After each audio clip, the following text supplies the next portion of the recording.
Assalamualaikum warahmatullahi wabarakatuh. Pada video kali ini kami akan membahas mengenai dua subbab yang ada pada bab pertama buku Elementary Geometry for College Student edisi kelima, yaitu subbab 1.1 Himpunan Pernyataan Penalaran dan subbab 1.2 Geometri Informal dan Pengukuran. Video kali ini ditujukan untuk memenuhi tugas proyek mata kuliah pengantar geometri yang diampu oleh Ibu Dr. Anita Dewi Utami MPD. Sebelum kami masuk ke pembahasan, izinkan kami memperkenalkan diri terlebih dahulu. Kami dari kelompok 1, offering A, S1 Pendidikan Matematika, Universitas Negeri Malang, angkatan tahun 2023. Perkenalkan, saya Miftahul Jannah dengan NIM 23031160178 dan rekan-rekan saya. Perkenalkan, nama saya Abdullah Hulaman Zakia dengan NIM 2303116010925. Ahmad Fahmi Al-Ansori, NIM 23031608694. Dan saya Hasna Asiswalah dengan NIM 2303116011517. Baik, langsung saja kita masuk ke pembahasan pertama, yaitu subbab 1.1 Himpunan Pernyataan dan Penalaran. Himpunan adalah kumpulan dari objek-objek tertentu yang dapat didefinisikan dengan jelas. Objek-objek tertentu dikenal sebagai anggota atau elemen atau unsur himpunan. Pada umumnya, penamaan himpunan dilambangkan dengan huruf besar seperti A besar, B besar, C besar, P besar, Q besar, dan lain sebagainya. Kemudian, anggota atau elemen himpunannya dituliskan di dalam kurung kurawal. Contoh, A adalah himpunan yang memiliki anggota 1, 2, dan 3. Atau bisa juga dituliskan dalam notasi seperti berikut. A adalah himpunan X, di mana X bilangan asli kurang dari 4. Nah, dalam materi himpunan, dikenal juga istilah himpunan bagian atau subset. Himpunan bagian atau subset adalah himpunan yang seluruh anggotanya berada di himpunan lain. Contoh, A adalah himpunan yang memiliki anggota 1, 2, dan 3. Dan B adalah himpunan X, di mana X bilangan asli. Hal tersebut berarti bahwa anggota himpunan B adalah 1, 2, 3, 4, 5, dan seterusnya. Maka A merupakan himpunan bagian B karena setiap anggota A merupakan anggota B. A subset B dapat disimpulkan seperti itu, yaitu dengan simbol seperti huruf C yang diberikan garis di bawahnya. Baik, selanjutnya kita akan membahas mengenai pernyataan. Pengertian dari pernyataan adalah sekumpulan kata dan simbol yang secara kolektif membentuk suatu klaim yang dapat diklasifikasikan sebagai benar atau salah. Contoh dari pernyataan, yang pertama adalah 4 ditambah 3 sama dengan 7. Kita tahu bahwasanya itu benar, sehingga kita dapat mengklasifikasikannya sebagai pernyataan benar. Contoh yang kedua, 3 lebih dari 7. Kita tahu bahwasanya 3 tidak lebih dari 7, sehingga kita dapat mengklasifikasikannya sebagai pernyataan salah. Contoh yang ketiga, kamu tinggal di mana? Nah, ini adalah contoh yang bukan pernyataan, karena kita tidak bisa mengklasifikasikannya sebagai benar atau salah. Selanjutnya, kita mengenal istilah pernyataan terbuka. Pernyataan terbuka adalah pernyataan yang mengandung satu atau lebih variabel sehingga belum bisa diklasifikasikan sebagai benar atau salah. Misalkan, kita memiliki persamaan X ditambah 5 sama dengan 6. Nah, kita tidak bisa mengklasifikasikan pernyataan tersebut menjadi klaim benar ataupun salah, karena kita tidak tahu nilai X-nya berapa. Namun berbeda halnya ketika kita mengetahui nilai X-nya. Misalkan, X ditambah 5 sama dengan 6 untuk X sama dengan 1. Nah, kita bisa mensubstitusikan 1 ke dalam persamaan tersebut, menjadi 1 ditambah 5 sama dengan 6. Nah, itu benar kan? Sehingga kita dapat mengklasifikasikannya sebagai pernyataan benar. Contoh yang kedua, X ditambah 5 sama dengan 6 untuk X lebih dari 1. Nah, untuk X lebih dari 1 berarti kita bisa mengambil sampel X sama dengan 2. Sehingga ketika kita substitusikan, 2 ditambah 5 sama dengan 6. Kita tahu bahwasanya itu salah, sehingga kita dapat mengklasifikasikannya sebagai pernyataan salah. Namun, beberapa pernyataan terbuka ternyata dapat diklasifikasikan sebagai pernyataan benar karena benar untuk semua nilai variabelnya. Contoh, ketika kita memiliki persamaan A plus B sama dengan B plus A, maka tanpa mengetahui nilai A dan B-nya, kita sudah bisa mengklasifikasikannya sebagai pernyataan benar. Karena apa? Karena dengan mempertimbangkan sifat komutatif penjumlahan, maka pernyataan tersebut diklasifikasikan sebagai pernyataan benar. Misalkan, kita ambil sampel A-nya sama dengan 4 dan B-nya sama dengan 7. Maka, 4 ditambah 7 sama dengan 7 ditambah 4. Selanjutnya, kita mengenal istilah negasi. Negasi adalah klaim yang berlawanan dengan pernyataan asli. Jika pernyataan P benar, maka negasinya adalah pernyataan P salah, dan sebaliknya. Contoh, P, semua ikan bisa berenang, maka negasi P, beberapa ikan tidak bisa berenang. Contoh kedua, P, 4 plus 3 sama dengan 7, maka negasi P, 4 plus 3 tidak sama dengan 7. Selanjutnya, kita akan membahas mengenai konjungsi. Konjungsi adalah kata hubung dan yang disimbolkan dengan simbol seperti huruf V yang terbalik. Misalkan P dan Q adalah proposisi, maka konjungsi P dan Q adalah proposisi yang akan bernilai benar ketika masing-masing P dan Q bernilai benar. Jika lainnya, maka akan bernilai salah. Untuk lebih lengkapnya, bisa dilihat pada tabel kebenaran konjungsi. Kita langsung saja masuk ke contohnya. Misalkan kita memiliki suatu pernyataan 4 ditambah 3 sama dengan 7 dan suatu sudut mempunyai dua sisi. Dari pernyataan tersebut, 4 ditambah 3 sama dengan 7 kita misalkan sebagai P. Kita tahu bahwasanya 4 ditambah 3 sama dengan 7 itu benar, sehingga nilai dari P adalah benar. Selanjutnya, suatu sudut mempunyai dua sisi kita misalkan sebagai Q. Kita tahu bahwasanya pernyataan itu benar, sehingga nilai dari Q adalah benar. Nah, selanjutnya kita bisa menentukan nilai kebenaran dari konjungsi P dan Q. Kita ketahui tadi P-nya benar dan Q-nya juga benar, maka jika kita lihat dalam tabel kebenaran, nilai dari konjungsi P dan Q adalah benar. Contoh yang kedua, misalkan kita memiliki suatu pernyataan 4 ditambah 3 sama dengan 7 dan Taylor Swift adalah Presiden Amerika. Dari pernyataan tersebut, 4 ditambah 3 sama dengan 7 kita misalkan sebagai P, dan kita tahu bahwasanya dia bernilai benar. Kemudian, Taylor Swift adalah Presiden Amerika, kita misalkan sebagai Q. Nah, kita tahu bahwasanya Taylor Swift adalah seorang penyanyi, bukan Presiden Amerika, sehingga Q bernilai salah. Kemudian, kita bisa menentukan nilai dari konjungsi P dan Q, dengan P bernilai benar dan Q bernilai salah. Sehingga ketika kita melihat pada tabel kebenaran, nilai dari konjungsi P dan Q dengan P benar dan Q salah adalah salah. Selanjutnya kita akan membahas mengenai disjungsi. Disjungsi adalah kata hubung atau yang disimbolkan dengan simbol seperti huruf V. Misalkan P dan Q adalah proposisi, maka disjungsi P atau Q adalah proposisi yang akan bernilai salah ketika masing-masing P dan Q bernilai salah. Jika lainnya, maka akan bernilai benar. Untuk lebih lengkapnya, kita bisa melihat pada tabel kebenaran disjungsi. Selanjutnya kita masuk saja ke contoh. Contoh yang pertama, misalkan kita memiliki suatu pernyataan 4 ditambah 3 sama dengan 9, atau suatu sudut mempunyai satu sisi. Dari pernyataan tersebut, 4 ditambah 3 sama dengan 9 kita misalkan sebagai P.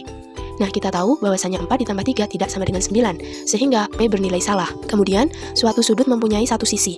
Kita misalkan sebagai Q. Nah, kita tahu bahwasanya suatu sudut seharusnya memiliki dua sisi, sehingga Q bernilai salah. Kemudian kita bisa menentukan nilai kebenaran dari disjungsi P atau Q.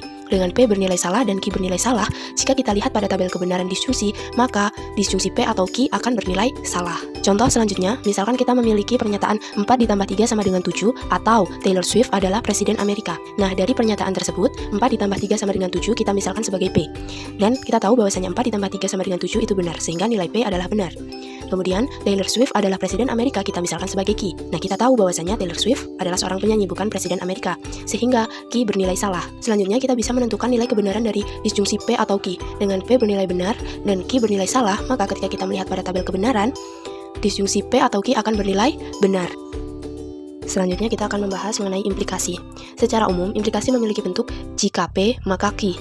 Dengan catatan, P sebagai hipotesis dan Q sebagai kesimpulan. Nah, pernyataan implikasi diklasifikasikan sebagai benar atau salah secara keseluruhan. Contoh yang pertama, jika suatu sudut adalah sudut siku-siku, maka besarnya 90 derajat. Pernyataan tersebut dapat dituliskan sebagai semua sudut siku-siku berukuran 90 derajat. Kita tahu bahwasanya semua sudut siku-siku memang berukuran 90 derajat, sehingga pernyataan tersebut bernilai benar. Contoh yang kedua, jika Wendell belajar, maka dia akan mendapat nilai A dalam ujiannya. Pernyataan tersebut bernilai salah, karena Wendell mungkin saja belajar, namun tidak mendapatkan nilai A. Sehingga dalam implikasi, pernyataan akan bernilai benar ketika hipotesis yang dijelaskan menyiratkan kesimpulan yang dijelaskan. Atau dengan kata lain, P menyiratkan Q. Selanjutnya kita akan membahas mengenai penalaran. Penalaran adalah suatu proses berdasarkan pengalaman dan prinsip-prinsip yang memungkinkan seseorang sampai pada suatu kesimpulan. Penalaran terbagi menjadi 3 macam, di antaranya adalah intuisi, induksi, dan dedukasi. Pertama, intuisi. Intuisi adalah sebuah inspirasi yang datang secara spontan mengarah pada pernyataan sebuah teori. Contohnya, ketika kita melihat ada awan hitam yang mengumpul di langit, maka kita akan memperoleh intuisi atau inspirasi secara spontan bahwa tidak lama lagi akan hujan. Nah, kita mendapat intuisi tersebut karena kita tahu adanya teori bahwa awan hitam menandakan akan turun hujan. Kedua adalah induksi. Berbeda dengan intuisi, induksi adalah penalaran yang menggunakan pengamatan dan eksperimen khusus untuk menarik suatu kesimpulan umum. Contohnya, saat berada di toko, Anda memeriksa beberapa karton yogurt berukuran 8 ons. Meski rasa dan mereknya berbeda, setiap karton dibanderol dengan harga 75 sen. Dari pengamatan tersebut, secara penalaran induksi, kita dapat mengambil kesimpulan umum, yaitu setiap karton yogurt berukuran 8 ons di toko berharga 75 sen. Kita masuk yang ketiga, dedukasi. Penalaran dedukasi adalah jenis penalaran di mana pengetahuan dan penerimaan asumsi-asumsi yang dipilih menjamin kebenaran suatu kesimpulan tertentu. Pengambilan kesimpulan dalam penalaran dedukasi dapat dilakukan dengan menggunakan hukum detachment. Argumen akan dikatakan valid ketika premis 1 adalah jika P maka Q, premis 2 adalah P, dan kesimpulan yang diambil adalah Q. Contoh, Premis 1. Jika di luar hujan, maka tim akan tinggal di rumah. Dari premis tersebut diketahui bahwa di luar hujan sebagai P dan tim akan tinggal di dalam rumah sebagai Q. Kemudian premis 2. Di luar hujan, kita tahu bahwa di luar hujan adalah P, sehingga kesimpulan yang kita ambil adalah Q, yaitu tim akan tinggal dalam rumah. Argumen dikatakan tidak valid ketika premis pertama adalah jika P maka Q. Premis kedua adalah Q dan kesimpulan yang diambil adalah P. Contoh, premis pertama, jika seorang tinggal di London, maka dia tinggal di Inggris. Dari premis tersebut diketahui bahwa seseorang tinggal di London sebagai P dan dia tinggal di Inggris sebagai Q. Kemudian premis kedua, William tinggal di Inggris. Kita tahu bahwa William tinggal di Inggris adalah Q. Argumen dikatakan tidak valid ketika kita mengambil kesimpulan P, yaitu William tinggal di London. Karena ketika William tinggal di Inggris, belum tentu dia tinggal di London. Bisa saja dia tinggal di Preston ataupun Manchester. Di sini saya akan menjelaskan tentang diagram Venn. Diagram Venn pertama kali ditemukan itu oleh tokoh matematikawan asal Inggris yang bernama John Venn. Dalam diagram Venn, itu setiap himpunan diwakili oleh bangun datar seperti lingkaran atau persegi panjang. Nah, untuk menyatakan jika P maka Q, itu lingkaran P harus berada di dalam lingkaran Q. Maka itu bisa disebut jika P maka Q, atau artinya P himpunan bagian dari Q. Diagram Venn juga dapat digunakan untuk menentukan kesimpulan. Contoh, di sini ada premis pertama adalah jika seorang siswa bermain di tim bola basket putra SMA Rockwell, maka dia adalah atlet yang berbakat. Kemudian, dari premis yang pertama, seorang siswa bermain di tim bola basket putra SMA Rockwell. Itu kita bisa misalkan sebagai A. Dan dia adalah pemain yang berbakat. Kita misalkan sebagai B. Kemudian, premis kedua adalah Toby bermain di tim bola basket putra SMA Rockwell. Kita misalkan sebagai T. Selanjutnya, kita akan menggambarkan bagaimana gambaran dari diagram ini. Untuk diagramnya, yang pertama kali kita bikin itu adalah lingkaran A, yang mana lingkaran A itu terletak di dalam lingkaran B. Kemudian T adalah anggota dari A, sehingga T itu kita taruh di dalam lingkaran A. Dari gambar di sini kita bisa menarik kesimpulan bahwa Toby adalah atlet berbakat. Kenapa? Karena ini T, Toby, adalah anggota dari A dan A adalah subset dari B. Diagram Venn juga dapat digunakan untuk menentukan kevalidan suatu argumen. Di sini saya mempunyai dua contoh. Yang pertama, premis pertama, jika di luar hujan, langsung saja kita misalkan sebagai P, maka tim akan tinggal di dalam rumah. Tim akan tinggal di dalam rumah, kita misalkan sebagai Q. Premis kedua, di luar hujan. Di luar hujan ini kita misalkan sebagai H. Kemudian kita gambarkan diagram Venn-nya dengan lingkaran P berada di dalam lingkaran Q. Nah, karena H adalah anggota P, maka kita taruh H di dalam lingkaran P. Argumen tersebut dikatakan valid karena premis kedua berada di lingkaran dalam atau lingkaran P. Contoh yang kedua. Premis pertama, jika seorang tinggal di London, kita misalkan sebagai P langsung saja ya, maka dia tinggal di Inggris. Kita misalkan sebagai Q. Premis kedua, William tinggal di Inggris. Itu kita misalkan sebagai I. Lalu kita gambarkan diagram Venn-nya dengan lingkaran P berada di dalam lingkaran Q. Karena I adalah anggota Q, maka kita taruh I di dalam lingkaran Q. Nah, argumen tersebut dikatakan tidak valid karena premis kedua berada di lingkaran luar atau lingkaran Q. Dalam himpunan dikenal dua istilah, yaitu irisan himpunan dan gabungan himpunan. Irisan dari dua himpunan A dan B adalah himpunan yang anggota-anggotanya ada di himpunan A dan ada di himpunan B. Jika tidak ada anggota yang sama antara A dan B, maka A irisan B itu himpunan kosong. Jika digambarkan pada diagram Venn, maka anggota A irisan B adalah anggota yang ada pada daerah yang diarsir. Kemudian istilah yang kedua itu adalah gabungan himpunan. Untuk gabungan himpunan, itu gabungan dari dua himpunan A dan B, merupakan suatu himpunan yang anggota-anggotanya ialah anggota himpunan A dan anggota himpunan B, atau anggota kedua-duanya. Jika digambarkan dalam diagram Venn, maka anggota A gabungan B adalah keseluruhan daerah diagram Venn. Selanjutnya kita langsung saja masuk ke pembahasan subbab 1.2, yaitu geometri informal dan pengukuran. Kali ini kita akan membahas tentang titik dan garis dalam geometri. Yang pertama, sebuah titik dijelaskan bahwasanya titik memiliki lokasi tetapi tidak memiliki ukuran, artinya suatu titik tidak memiliki dimensi. Penamaan titik biasanya menggunakan huruf kapital miring. Nah, berikut contoh titik A, B, dan C telah tertera di PPT. Yang kedua selanjutnya, garis. Garis itu gabungan atau kumpulan titik-titik yang tak terhingga. Berbeda dengan titik yang tidak memiliki dimensi. Garis memiliki satu dimensi, artinya jarak antara dua titik pada suatu garis dapat diukur. Garis disimbolkan dengan huruf kapital miring yang di atasnya terdapat garis dengan panah ke kanan ke kiri. Penamaan garis juga bisa dilakukan dengan menggunakan satu huruf kecil miring, misalnya garis M dengan M kecil. Ketika terdapat titik-titik yang terletak pada satu garis, maka akan disebut sebagai titik segaris atau titik kolinier. Misalkan terdapat garis AB yang kemudian diantaranya terdapat titik X, maka titik A, X, dan B disebut sebagai titik-titik segaris atau titik-titik kolinier. Titik AXB dapat disimbolkan sebagai A strip X strip B atau B strip X strip A, yang menandakan bahwasannya titik AXB adalah titik-titik yang segaris. Baik, selanjutnya kita akan membahas mengenai ruas garis. Pengertian dari ruas garis adalah sebagian dari garis yang dibatasi oleh dua titik ujung yang berbeda dan memuat semua titik pada garis di antara ujung-ujungnya. Contoh dari ruas garis adalah sisi dari segitiga atau sisi dari persegi. Simbol dari ruas garis ini dituliskan menggunakan huruf kapital miring yang di atasnya diberi topi. Sama seperti garis, namun bedanya pada garis topinya ada panah ke kanan dan ke kiri, sedangkan pada ruas garis tidak ada.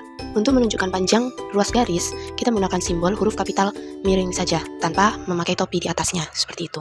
Sehingga ketika kita ingin menunjukkan panjang ruas garis BC, kita hanya perlu menuliskan BC menggunakan huruf kapital miring saja, tanpa menggunakan topi.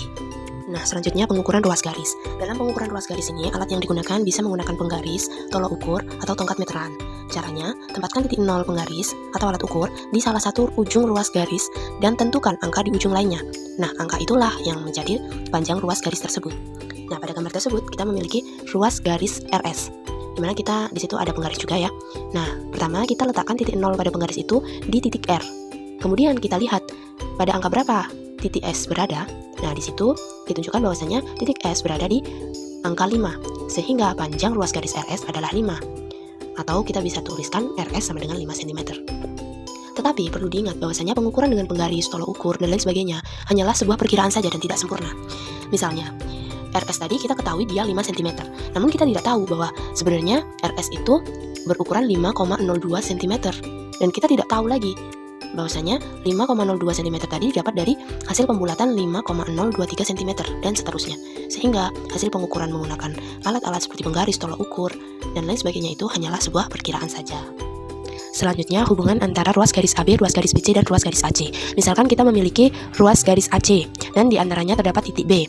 Jika AB sama dengan BC, maka titik B kita sebut sebagai titik tengah atau midpoint dari ruas garis AC. Nah, hubungan dari ketiganya adalah AB ditambah BC sama dengan AC. Misalkan kita memiliki panjang ruas garis AB sama dengan 4 dan panjang ruas garis BC sama dengan 8, kemudian ditanyakan berapa panjang ruas garis AC, maka kita dapat menggunakan hubungan tersebut. AB ditambah BC sama dengan AC. Kemudian kita substitusikan nilai AB dan BC-nya. AB-nya tadi 4, BC-nya 8, sehingga 4 ditambah 8 sama dengan AC. 4 ditambah 8 sama dengan 12. Sehingga kita ketahui bahwa panjang dari ruas garis AC adalah 12. Selanjutnya kita akan membahas mengenai garis sejajar. Garis sejajar adalah garis-garis yang berada pada suatu bidang datar yang sama dan tidak akan memiliki titik temu meskipun diperpanjang. Jika ruas garis adalah bagian dari garis sejajar, maka secara otomatis ruas garis tersebut adalah ruas garis yang sejajar. Baik, di sini kita memiliki sudut segitiga dan persegi panjang. Pertama, kita memiliki sudut ABC. Nah, sudut ABC ini dapat kita tuliskan dengan simbol seperti ini. Sudut ABC bisa juga dinamakan sebagai sudut DBA, sudut B, dan juga sudut 1. Pada sudut tersebut, titik B adalah titik sudut. Kedua, kita punya segitiga DEF. Segitiga DEF ini dapat kita tuliskan menggunakan simbol segitiga kecil seperti ini. Untuk penamaannya tidak harus DEF, namun bisa juga dinamakan sebagai segitiga DFE, segitiga EFB, segitiga VFD, dan lain sebagainya. Pada segitiga tersebut, titik DEF disebut sebagai titik sudut. Yang ketiga, kita memiliki persegi panjang WXYZ. Nah, cara penamaan persegi panjang tersebut selain WXYZ bisa juga XYZW. Namun salah ketika kita menyebut WYXZ karena ruas garis WY dan ruas garis XZ bukan sisi-sisi dari persegi panjang tersebut. Pada persegi panjang tersebut, titik W, X, Y, dan Z disebut sebagai titik sudut. Selanjutnya, kita bahas tentang sudut. Sudut adalah gabungan dua sinar yang mempunyai titik ujung yang sama. Di sini kita memiliki sudut ABC. Dan bisa kita lihat bahwa sudut ABD dan sudut DBC memiliki ukuran yang sama, yaitu 45 derajat. Nah, dua sudut yang besarnya sama disebut dengan istilah kongruen. Kemudian, dari sudut ABC tersebut, kita juga bisa mengenal salah satu istilah lagi, yaitu bisektor. Bisektor artinya membagi sesuatu menjadi dua bagian yang sama besar. Nah, dalam sudut ABC, ruas garis BD lah yang berperan sebagai bisektor sudut ABC. Karena dia membagi sudut ABC menjadi dua sudut yang sama besar, yaitu sudut ABD dan sudut DBC. Selanjutnya, pengukuran sudut. Perlu dipahami bahwasanya besar sudut tidak bergantung pada panjang sisi-sisinya, melainkan pada lebar bukaan di antara sisi-sisinya. Alat yang digunakan untuk mengukur besar sudut adalah busur derajat. Pada gambar tersebut, kita dapat melihat bahwa besar sudut RST adalah 31 derajat. Bagaimana cara mengukurnya? Berikut langkah-langkahnya. Pertama, tempatkan tali busur atau titik S yang ada pada gambar pada titik sudut. Selanjutnya, tempatkan tepi busur derajat di sepanjang sisi sudut sehingga skalanya menunjukkan 0. Kemudian, dengan menggunakan skala yang sama, bacalah besar sudut yang bersesuaian dengan sisi kedua sudut tersebut. Sekarang kita akan membahas tentang konstruksi geometri. Dalam konstruksi geometri, alat yang digunakan adalah jangka. Di sini jangka digunakan untuk membuat lingkaran sempurna dan untuk menandai segmen yang panjangnya sama. Contoh, diketahui ruas garis AB. Konstruksikan ruas garis CD pada garis M, sehingga ruas garis CD kongruen dengan ruas garis AB. Nah, pengkonstruksikan dilakukan dengan membuka jangka sepanjang AB. Selanjutnya, kita letakkan titik stasioner jangka tersebut pada titik C di garis M. Kemudian beri tanda sejauh AB dari titik C, yaitu di titik D. Maka akan terbentuk ruas garis CD yang kongruen dengan ruas garis AB. Selanjutnya, kita akan membahas tentang properti penjumlahan dan pengurangan. Pertama, properti penjumlahan. Jika A sama dengan B dan C sama dengan D, maka A ditambah C sama dengan B ditambah D. Contohnya, ketika kita memiliki dua persamaan, yaitu 2x ditambah 3 sama dengan 5 dan x dikurangi 6 sama dengan 2, maka berlaku 2x ditambah 3 ditambah x min 6 sama dengan 5 ditambah 2. Begitu pula dengan properti pengurangan. Jika A sama dengan B dan C sama dengan D, maka A min C sama dengan B min D. Contoh, ketika kita memiliki dua persamaan, misalkan 2x plus 3 sama dengan 5 dan x min 6 sama dengan 2, maka akan berlaku 2x plus 3 min x min 6 sama dengan 5 min 2. Baik, cukup sampai di sini yang dapat kami sampaikan. Mohon maaf atas segala kesalahan dan kekurangan. Terima kasih. Wassalamualaikum warahmatullahi wabarakatuh.